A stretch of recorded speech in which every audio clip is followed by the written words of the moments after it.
Hello guys, welcome back. My name is Nathan. Today we are going to be predicting the top rookie for every single NHL team in the 2020-2021 NHL season. Now there is some fantastic youth to look forward to with this 56 game year, and I think there's going to be a lot of competitive battles right to the very end for that elusive Calder trophy.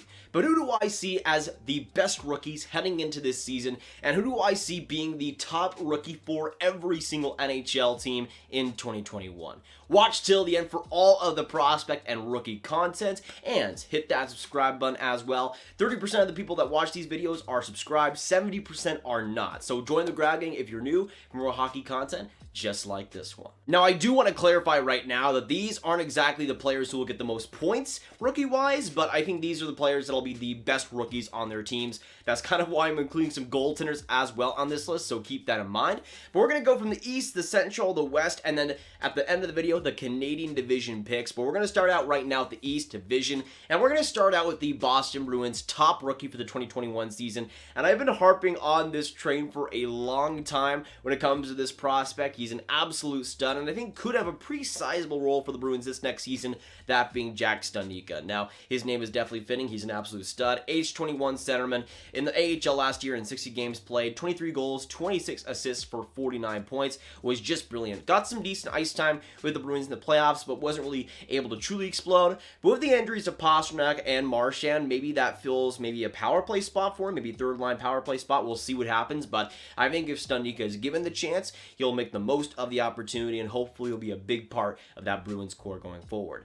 Then going out of the Buffalo Sabres, next up, and their top rookie for the 2021 season, there's a lot of guys that are just past the expiry date or have already entered the NHL in the Sabres pool, and I'm not going to pick Jack Quinn. It's in my opinion, the most likely guy to be the biggest impact rookie is Dylan Cozens. Now, he will be on the World Junior team for Team Canada, which will definitely hurt his chances to make the Sabres out of the gate, but in the WHL, he was still great last year, getting 85 points in 51 games played, and I think Dylan Cozens, they're trying to develop him as the second line center of the future, which I think he can fill. I think personally, him being a winger is a little bit more enticing, but if they do have him as the second line center behind Jack Eichel, I still think that would work pretty well. To me, Dylan Cozens, though, is an absolute slam dunk to make the team, though. He could totally be in junior again, but it's either junior or the NHL, and the Buffalo Sabres could definitely decide that if it goes his way.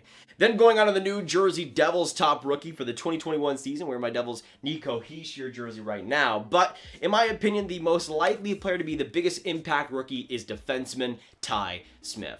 I absolutely love Ty Smith, and I've loved him ever since his draft year in 2018. He's right now 20 years of age as a defenseman. In the WHL last year, got 59 points in 46 games played, but to me, I wouldn't really look at the points with him personally, because I think his overall maturity and overall well-rounded defensive play is just so valuable and so enticing in a guy that is as young as he is. I think Ty Smith hopefully will round out into probably the New Jersey Devils' best defensive player, hopefully someday. Not quite there yet, but I do think he can have a pretty sizable role on that defense core. Hopefully can learn from guys like Ryan Murray, not in terms of the health, but in terms of when he is playing, the development there. I think Ty Smith's going to be fantastic, though, for the New Jersey Devils, and will be a huge part of that defense going forward.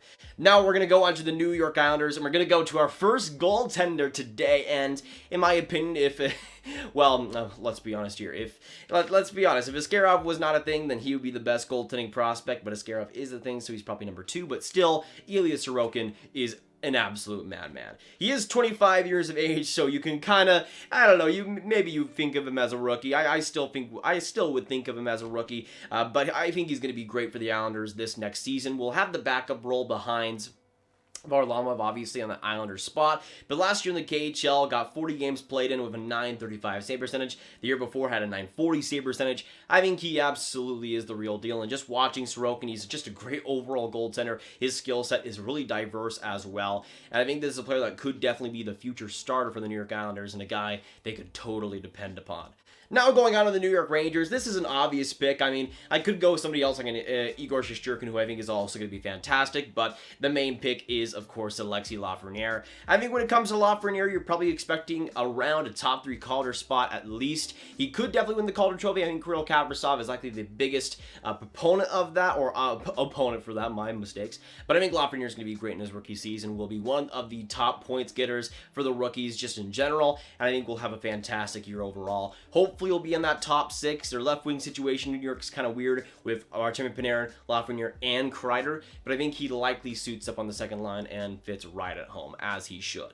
Then going out of the Philadelphia Flyers, my biggest impact rookie for next season in 2021, I'm going to go with centerman Morgan Frost. Now, he's 21 years of age. Last year in the AHL, played 41 games, getting 13 goals, 16 assists for 29 points. Great overall centerman, and really has developed his maturity level a lot in the AHL. I think that'll definitely help them going into the NHL for the Philadelphia Flyers. The problem is the Flyers are just a great overall forward group already, and there's not a lot of room for Morgan Frost to really show his skills, but I think this next season we will see him really develop into a player that can really be good on that middle 6, at least right now for Philly. I could see around a 30-point season, maybe 40 points if a lot goes right for him, but this is a player that's already been so solid in the NHL and the AHL, and I think the NHL full-time is the next step. And now on to the Philadelphia Flyers' biggest rival in the Pittsburgh Penguins, and sadly for Pens fans, there's not as much to work with, not nearly as much to work with, but they still have some pretty decent prospects in Samuel Poulin, and in my opinion, the biggest impact rookie potentially for them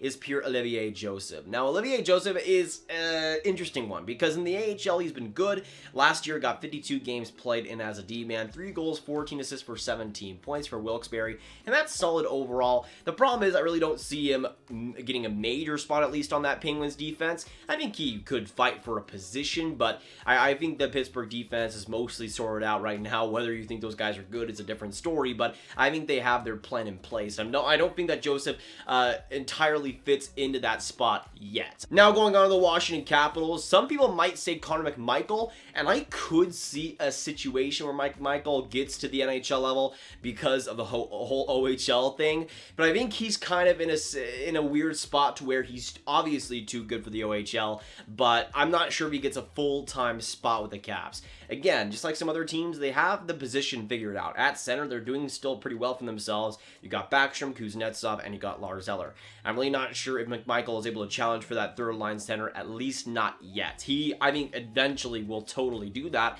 and be a great player for the Caps, but I'm not sure if his time is now. If he went back to the OHL, maybe fix some more consistency and defensive problems still, I think this is a player that will be in a perfect position to dominate for Washington and to eventually just be a great overall top 6 player. Oh, and also I forgot to mention, my pick is going to be Alexander Alexiev. So far in the KHL has 8 points in 33 games played. As a 21-year-old defenseman, not too bad. But we're now going to go to the Central Division picks, and we're going to start out today with the Carolina Hurricanes. My top rookie for them is going to be Morgan Geekie. He's at age 22, and in the NHL in his first game impressed quite a bit. He played 2 games in the regular season, getting 3 goals, 1 assist for 4 points, and overall in the AHL as well, was a very productive player. I think Morgan Geekie will likely get a decent spot with the Canes this next season. For me, it's kind of hard to pinpoint if any rookies will make an impact because that Canes roster just overall is pretty loaded.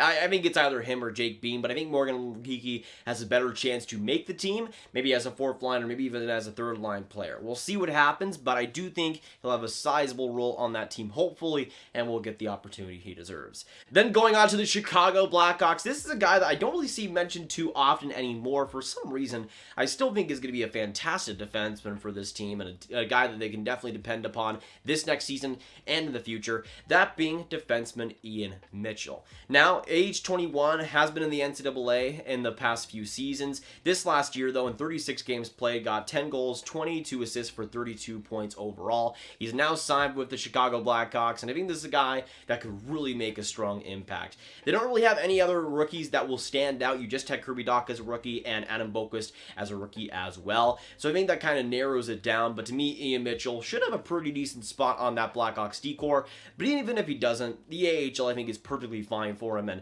I think he eventually will be a top 4 guy for them to depend upon. Then we're going to go on to the Columbus Blue Jackets. My pick is going to be centerman Liam Foudy. Now, this is also another team that doesn't have a lot to work with right now, but I think Liam Foudy is in a pretty prime position to get a decent middle 6 spot on this team. Now, I'm not sure if it's likely to be at center. It probably is on wing like he played in the playoffs, but I do think that eventually Liam Foudy should be a pretty sizable part of that forward group. In the NHL this last year, I think got 2 points in 10 games played in the playoffs overall. with not that much ice time to work with. And I think if he's given a better opportunity overall, we could see a pretty strong season from him, especially in terms of the skating, which I think Columbus already used so well in the playoffs and could definitely improve upon in the regular season too. Voice crack there, sorry. Now we're going to go on to my favorite team, the Dallas Stars. And here's the thing. I know there's going to be a lot of people saying that Thomas Harley will be the pick here, but I think it's going to be Jason Robertson. I think Jason Robertson is going to have a great rookie campaign. In the AHL last year, 60 games played, 25 goals, 22 assists for 47 points as a 21-year-old winger. He played a few games for Dallas, looked all right, but was, I think, mostly playing fourth-line minutes. But I think with some of the acquisitions that have now gone away from the roster, likely Corey Perry isn't joining the team, for instance, and a couple more others like Matthias Janmark, I think that opens a lot of space on the wings. And I think Jason Robertson is one of the key guys that will take advantage of it. Now we're going to go on to the Detroit Red Wings, and they have some mighty options, but I think the most obvious one to make the team out of camp and just be a great part of that Red Wings core will be German defensive stud Moritz Seider. Now Moritz Seider, of course, top 10 pick overall from the 2019 draft. This is a guy that skipped playing in the World Juniors for Team Germany because he wants to make the Red Wings out of camp, and I mean, considering the options the Red Wings have, I think he will do pretty well at getting that spot personally. They made some pretty decent acquisitions. Obviously, Troy Stecher will help. They got Mark Stahl, but let's be real here. Moritz Seider might be, besides Philip Hronek, their best defenseman right now, which is kind of crazy to think about, but I do think he'll make a pretty decent spot out of camp. Could be in that second pairing for sure, and I think will be a player that will just have a great impact. Well, when we talk about potential Calder Trophy winners, I think we've seen a lot of just the prospect having the opportunity to rise in the lineup. I mean, we saw that with Elias Pettersson. We saw that with Matthew Barzal. Moritz Seider has the opportunity to be really high on that Red Wings lineup, and I think you'll see that during this next season and in the seasons to come as well for Detroit. And now we're going to move on to the Florida Panthers top rookie, and to me, I'm going to go with Grigory Denisenko. Now, I know a lot of people are kind of rushing to put him as like a top 3 Calder voting guy this next year. I'm not quite sure if I'm seeing that, but I do see him having a pretty decent spot with the Florida Panthers. Just signed this past offseason, and when it comes to Denisenko, a lot of his struggles, I guess you could say, in the KHL, a lot of that was due to ice time and him just not getting that much, which we see constantly of Russian prospects like Vasily Podkolzin, for instance.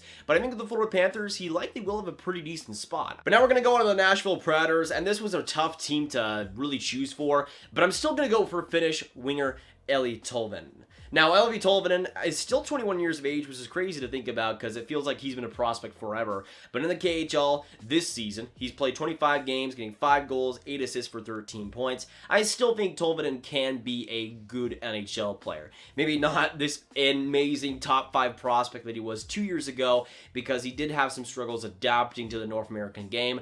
But I still think potential-wise, there's a lot to bring from Tolvanen, especially in terms of the goal scoring and the offensive makeup. There's a lot of skill there. And if he does transition with the Nashville Predators, I think the Preds might be able to give him a pretty solid spot just to change things up. We'll see what happens, but I really do hope he makes the team.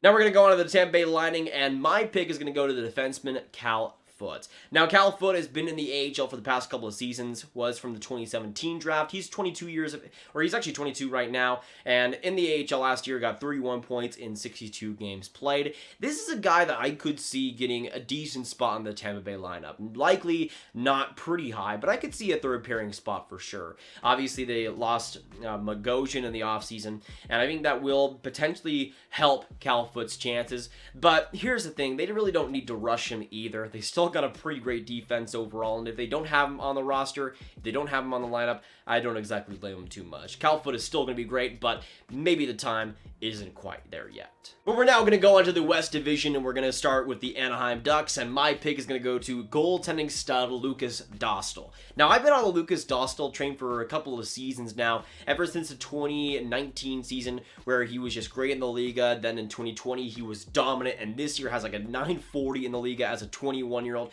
Yeah, 941 in 11 games played. He is setting records. He's an absolute stud, and I think could be one of the goaltenders of the future. The problem is John Gibson is there, and he'll be pretty good, I think, for the next few seasons, but once he kind of goes away, I think Dostal's going to be great for the Anaheim Ducks and could challenge, I think, for that backup spot. They really don't have anybody else signed at the moment for the backup spot, so I think Lucas Dostal, once the time comes, will be the guy there for the backup spot, and hopefully will take some games and some pressure off John Gibson.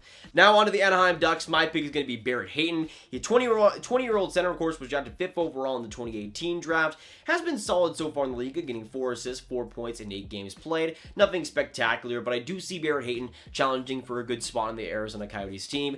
They don't exactly have too many fantastic forwards, but I think as a third-line center, even potentially maybe a power play guy, I think Barrett Hayton works quite a bit, and as one of the younger guys on that roster, I think can lead quite a bit too.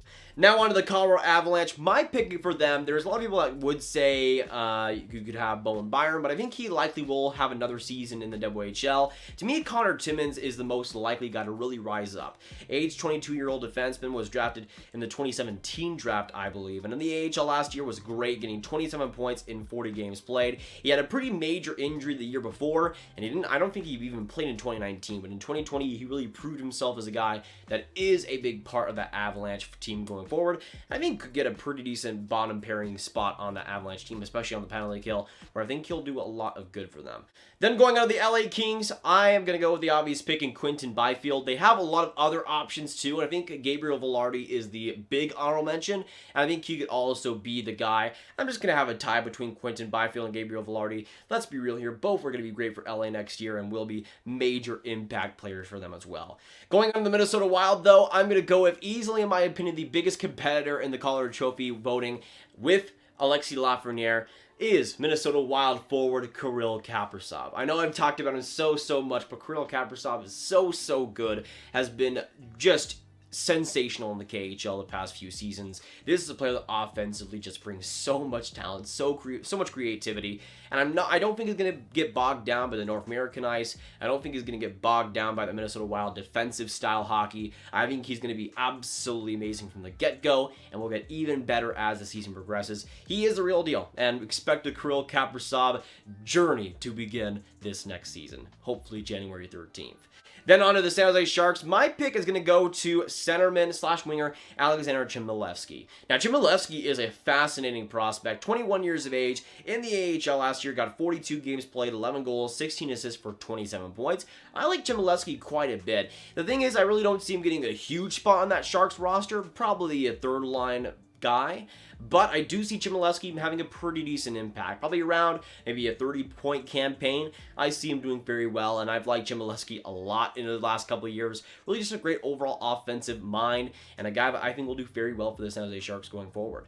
Now on to the St. Louis Blues. My pick is going to be Scott Perunovich. Now they also have Klim Kostin and Jordan Kyrou on the forward group, but I think Perunovich has a pretty decent opportunity to get high in the lineup. I could see him being the middle pairing guy, maybe alongside Colton Parayko. We'll see how they fit that. But I do see Scott Perunovich having a pretty decent, sizable advantage for the St. Louis Blues. Last year in the NCAA, had 40 points in 34 games played, won the Hobie Baker Award, and was just overall brilliant for the Minnesota Bulldogs, or Minnesota Duluth Bulldogs. I think just overall, Perunovich is a great defensive prospect. Not the top one in my opinion, but definitely up there, and has improved a lot over the past couple of seasons. Will be a solid player for the St. Louis Blues and a solid player this next season.